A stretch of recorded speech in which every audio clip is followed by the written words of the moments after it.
شروع اللہ کا نام لے کر جو بڑا مہربان نہایت رحم والا ہے۔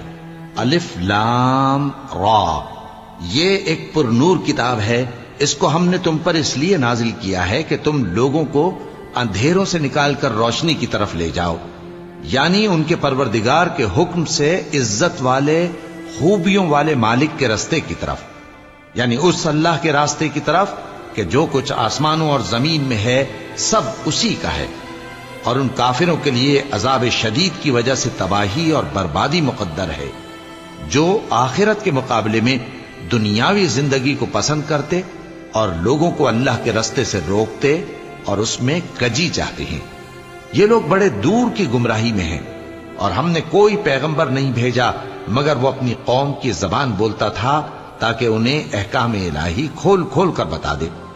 پھر اللہ جسے چاہتا ہے گمراہ رہنے دیتا ہے اور جسے چاہتا ہے ہدایت دیتا ہے، اور وہ غالب ہے، حکمت والا ہے۔ اور ہم نے موسیٰ کو اپنی نشانیاں دے کر بھیجا کہ اپنی قوم کو تاریکیوں سے نکال کر روشنی میں لے جاؤ اور ان کو اللہ کے دن یاد دلاؤ، اور اس میں ان لوگوں کے لیے جو صابر و شاکر ہیں نشانیاں ہیں۔ اور جب موسیٰ نے اپنی قوم سے کہا کہ اللہ نے جو تم پر مہربانیاں کی ہیں ان کو یاد کرو، جبکہ اس نے تم کو فرعون کی قوم سے رہائی بخشی، وہ لوگ تمہیں برے برے عذاب دیتے تھے اور تمہارے بیٹوں کو مار ڈالتے تھے اور تمہاری لڑکیوں کو زندہ رہنے دیتے تھے، اور اس میں تمہارے پروردگار کی طرف سے بڑی آزمائش تھی۔ اور جب تمہارے پروردگار نے تم کو آگاہ کیا کہ اگر شکر کرو گے تو میں تمہیں زیادہ دوں گا، اور اگر ناشکری کرو گے تو یاد رکھو کہ میرا عذاب بھی سخت ہے۔ اور موسیٰ نے صاف صاف کہہ دیا کہ اگر تم اور جتنے اور لوگ زمین میں ہیں سب کے سب ناشکری کرو تو بھی اللہ بے نیاز ہے، قابل تعریف ہے۔ بھلا تم کو ان لوگوں کے حالات کی خبر نہیں پہنچی جو تم سے پہلے تھے، یعنی نوح اور عاد اور سمود کی قوم اور جو ان کے بعد تھے، جن کا علم اللہ کے سوا کسی کو نہیں۔ جب ان کے پاس ان کے پیغمبر نشانیاں لے کر آئے تو انہوں نے اپنے ہاتھ ان کے منہوں پر رکھ دیے کہ خاموش رہو، اور کہنے لگے کہ ہم تو تمہاری رسالت کو تسلیم نہیں کرتے، اور جس چیز کی طرف تم ہمیں بلاتے ہو ہم کو اس میں بھاری شک ہے۔ ان کے پیغمبروں نے کہا، کیا تم کو اللہ کے بارے میں شک ہے جو آسمانوں اور زمین کا پیدا کرنے والا ہے؟ وہ تمہیں اس لیے بلاتا ہے کہ تمہارے گناہ بخشے اور ایک مدت مقرر تک تم کو مہلت دے۔ وہ بولے کہ تم تو ہمارے ہی جیسے آدمی ہو، تمہارا یہ منشا ہے کہ جن چیزوں کو ہمارے بڑے پوجتے رہے ہیں ان کے پوجنے سے تم ہمیں روک دو، تو اچھا کوئی کھلی دلیل لاؤ، یعنی معجزہ دکھاؤ۔ پیغمبروں نے ان سے کہا کہ ہاں ہم تمہارے ہی جیسے آدمی ہیں، لیکن اللہ اپنے بندوں میں سے جس پر چاہتا ہے نبوت کا احسان کرتا ہے، اور ہمارے اختیار کی بات نہیں کہ ہم اللہ کے حکم کے بغیر تم کو تمہاری فرمائش کے مطابق معجزہ دکھائیں، اور اللہ ہی پر مومنوں کو تو بھروسہ رکھنا چاہیے۔ اور ہم کیوں اللہ پر بھروسہ نہ رکھیں حالانکہ اس نے ہم کو ہمارے دین کے سیدھے رستے بتائے ہیں، اور جو تکلیفیں تم ہم کو دیتے ہو اس پر ہم صبر کریں گے، اور اہل توکل کو تو اللہ ہی پر بھروسہ رکھنا چاہیے۔ اور جو کافر تھے انہوں نے اپنے پیغمبروں سے کہا کہ یا تو ہم تم کو اپنے ملک سے باہر نکال دیں گے یا تم ہمارے مذہب میں واپس آ جاؤ۔ بس ان کے پروردگار نے ان کی طرف وحی بھیجی کہ ہم ظالموں کو ہلاک کر دیں گے اور ان کے بعد تم کو اس زمین میں آباد کر دیں گے۔ یہ اس شخص کے لیے ہے جو قیامت کے روز میرے سامنے کھڑے ہونے سے ڈرے اور میرے عذاب سے خوف کرے۔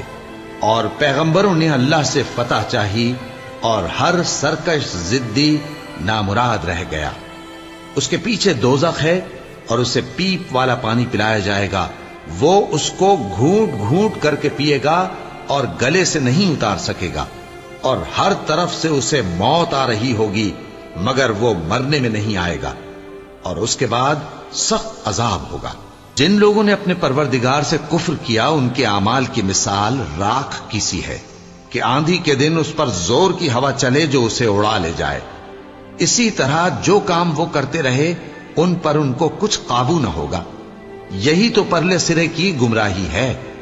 کیا تم نے نہیں دیکھا کہ اللہ نے آسمانوں اور زمین کو تدبیر سے پیدا کیا ہے؟ اگر وہ چاہے تو تم کو نابود کر دے اور تمہاری جگہ نئی مخلوق پیدا کر دے، اور یہ اللہ کو کچھ بھی مشکل نہیں۔ اور قیامت کے دن سب لوگ اللہ کے سامنے کھڑے ہوں گے تو غریب پیروکار بڑے بن بیٹھنے والوں سے کہیں گے کہ ہم تو تمہارے پیرو تھے، کیا تم اللہ کا کچھ عذاب ہم پر سے دفع کر سکتے ہو؟ وہ کہیں گے کہ اگر اللہ ہم کو ہدایت کرتا تو ہم تم کو ہدایت کرتے۔ اب ہم گھبراہٹ ظاہر کریں یا صبر کریں، ہمارے حق میں برابر ہے، کوئی جگہ رہائی کی ہمارے لیے نہیں ہے۔ اور جب حساب کتاب کا کام فیصل ہو چکے گا تو شیطان کہے گا جو وعدہ اللہ نے تم سے کیا تھا وہ تو سچا تھا، اور جو وعدہ میں نے تم سے کیا تھا وہ جھوٹا تھا، اور میرا تم پر کسی طرح کا زور نہیں تھا۔ ہاں، میں نے تم کو گمراہی اور باطل کی طرف بلایا تو تم نے جلدی سے اور بے دلیل میرا کہنا مان لیا۔ تو آج مجھے ملامت نہ کرو، اپنے آپ ہی کو ملامت کرو۔ نہ میں تمہاری فریاد رسی کر سکتا ہوں اور نہ تم میری فریاد رسی کر سکتے ہو۔ میں اس بات سے انکار کرتا ہوں کہ تم پہلے مجھے شریک بناتے تھے۔ بے شک جو ظالم ہیں ان کے لیے درد دینے والا عذاب ہے۔ اور جو ایمان لائے اور عمل نیک کرتے رہے وہ بہشتوں میں داخل کیے جائیں گے جن کے نیچے نہریں بہہ رہی ہیں۔ اپنے پروردگار کے حکم سے وہ ہمیشہ ان میں رہیں گے، وہاں وہ ہر ملاقات پر ایک دوسرے کو سلام کہیں گے۔ کیا تم نے نہیں دیکھا کہ اللہ نے کلمہ طیبہ کی کیسی مثال بیان فرمائی ہے؟ وہ ایسی ہے جیسے پاکیزہ درخت جس کی جڑ مضبوط ہو اور شاخیں آسمان میں پھیلی ہوں، وہ اپنے پروردگار کے حکم سے ہر موقع پر پھل لاتا ہو۔ اور اللہ لوگوں کے لیے مثالیں بیان فرماتا ہے تاکہ وہ نصیحت حاصل کریں۔ اور ناپاک بات یعنی غلط عقیدے کی مثال ناپاک درخت کی سی ہے کہ وہ زمین کے اوپر ہی سے اکھیڑ کر پھینک دیا جائے، اس کو ذرا بھی قرار و ثبات نہیں۔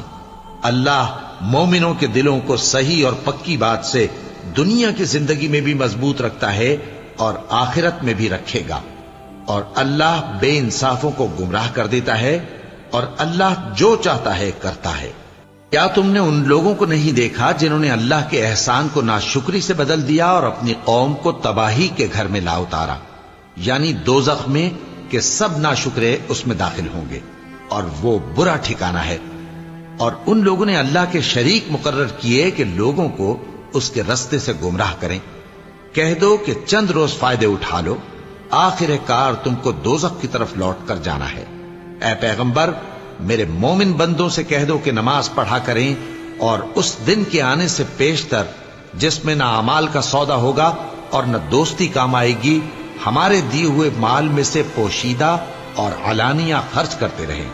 اللہ ہی تو ہے جس نے آسمانوں اور زمین کو پیدا کیا اور آسمان سے مے برسایا، پھر اس سے تمہارے کھانے کے لیے پھل پیدا کیے اور کشتیوں اور جہازوں کو تمہارے زیر فرمان کیا تاکہ وہ سمندر میں اس کے حکم سے چلیں، اور نہروں کو بھی تمہارے زیر فرمان کیا، اور سورج اور چاند کو تمہارے لیے کام میں لگا دیا کہ دونوں دن رات ایک ڈگر پر چل رہے ہیں، اور رات اور دن کو بھی تمہاری خاطر کام میں لگا دیا، اور جو کچھ تم نے مانگا سب میں سے تم کو عنایت کیا۔ اور اگر اللہ کے احسان گننے لگو تو شمار نہ کر سکو، مگر لوگ نعمتوں کا شکر نہیں کرتے۔ کچھ شک نہیں کہ انسان بڑا بے انصاف ہے، ناشکرا ہے۔ اور جب ابراہیم نے دعا کی کہ اے میرے پروردگار، اس شہر کو لوگوں کے لیے امن کی جگہ بنا دے، اور مجھے اور میری اولاد کو اس بات سے کہ بتوں کی پرستش کرنے لگیں بچائے رکھیو۔ اے پروردگار، انہوں نے بہت سے لوگوں کو گمراہ کیا ہے، سو جس شخص نے میرا کہا مانا وہ میرا ہے، اور جس نے میری نافرمانی کی تو تو بخشنے والا ہے، مہربان ہے۔ اے پروردگار، میں نے اپنی اولاد ایک وادی میں جہاں کھیتی نہیں، تیرے عزت و ادب والے گھر کے پاس لا بسائی ہے۔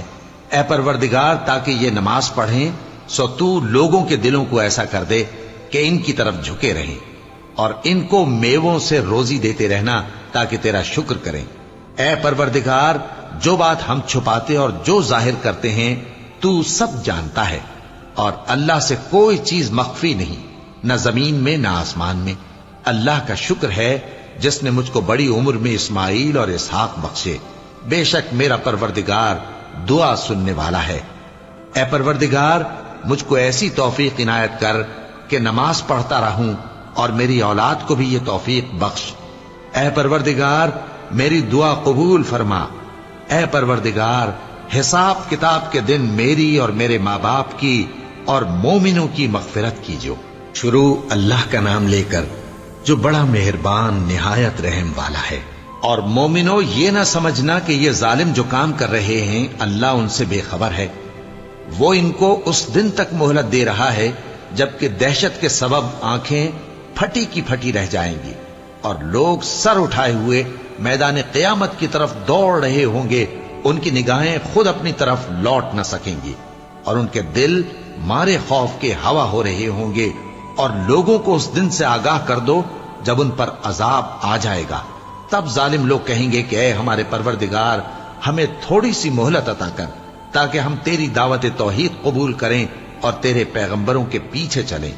تو جواب ملے گا، کیا تم پہلے قسمیں نہیں کھایا کرتے تھے کہ تم کو اس حال سے جس میں تم ہو زوال نہیں ہوگا؟